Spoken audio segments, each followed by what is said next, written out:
Many moons ago, people could pick up the phone and a doctor would make a house call. Well, those days are returning thanks to Pager, an Uber-like service that brings doctors to patients' homes. Co-founder Oscar Salazar is Chief Technology Officer of Pager, and he was also Uber's founding CTO as well. Welcome, Oscar. Great to have you here. Thank you. Thanks for having me. So what is the idea behind Pager? Well, the idea is we want to connect people with high-quality service providers, in this case, healthcare providers.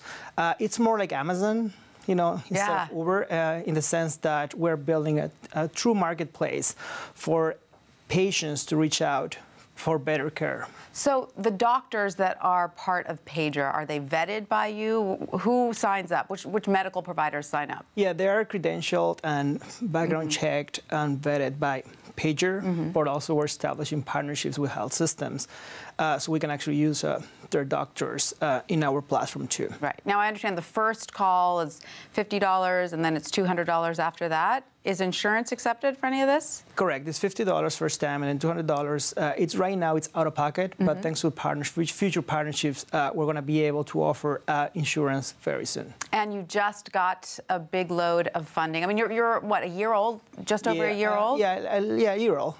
Tell us about your recent round of funding. Yeah, we closed around $14 million round, led by Sound Ventures, is Ashton and Guy Ossery. Also NEA and Goodwater Capital. We're very lucky to have this amazing team behind us, and pretty much we're going to use it for to improve the technology and product, but also to expand to some other cities. Right, because you're in New York right now, and you're moving to San Francisco. We are New York only. We're exploring. We're actually in San Francisco very soon, and also next year we're evaluating, different markets as the data we collect shows us the way to go. And how has it been going here in New York? A little over a year old. How's it been going? Pretty good. It's been growing. People are using it. We have 99.9 customer satisfaction rate, which is something that we wanted to achieve, since day one.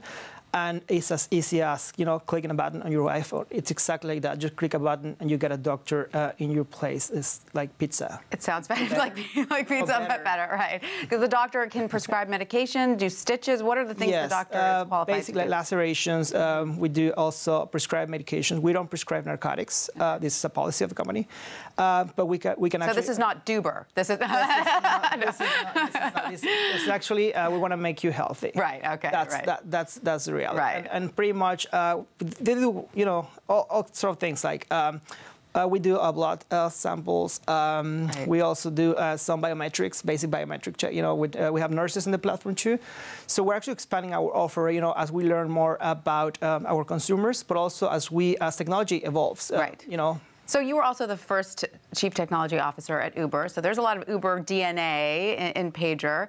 What do you think of the recent challenges that Uber is facing in a lot of American cities? I mean, I got a reprieve here in New York. Mayor de Blasio is backing down for now.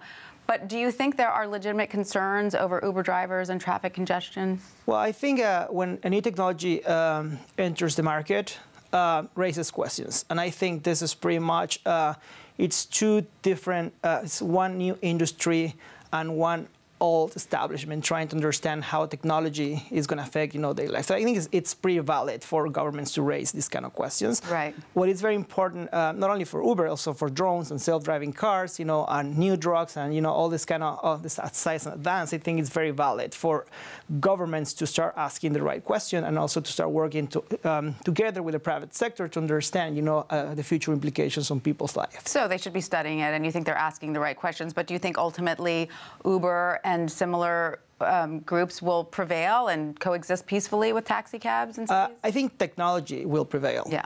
I believe that technology, for example, the light, when the light came, people raise a lot of questions. I think it's exactly the same. I think at the end of the day, technology will prevail. All right, Oscar Salazar, thank you so much for being with us today. Thank you very much.